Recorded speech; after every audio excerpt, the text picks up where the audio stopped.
Hello friends, आज हम discuss करेंगे ड्रॉप टेबल स्टेटमेंट को, जो एक्चुअली यूज़ होता है एक या एक से ज़्यादा टेबल्स को रिमूव करने के लिए। अगर हम सिंटैक्स की बात करें तो ड्रॉप टेबल का जो सिंटैक्स होता है वो ड्रॉप टेबल, फिर हमने यहाँ पर टेबल के नाम मेंशन करने होंगे। अगर हम सिंगल टेबल को ड्रॉप करना है तो सिंगल टेबल देंगे।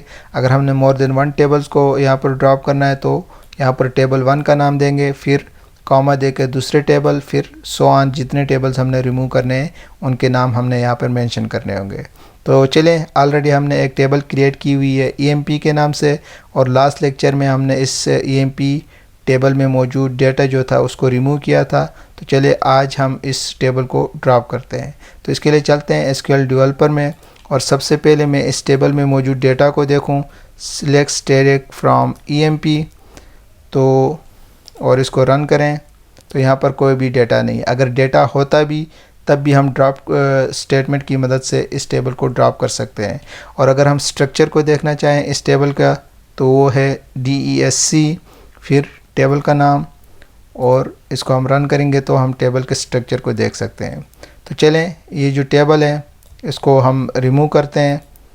तो उसके लिए हमारे पास स्टेटमेंट होगी ड्रॉप टेबल, और टेबल का नाम है EMP, और उसके बाद इस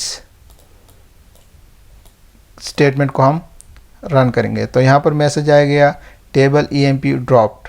और अगर हम दोबारा इस टेबल का स्ट्रक्चर देखें तो ऐसी कोई टेबल यहाँ पर एग्जिस्ट नहीं कर रही है, और सिलेक्ट करके पूरा रिकॉर्ड भी देखें तो यहाँ पर हमें कोई टेबल शो नहीं कर रहा है, क्योंकि यहाँ पर मैसेज डिस्प्ले कर रहा है table or view does not exist. तो जो टेबल थी EMP की वो ड्रॉप हो गई है।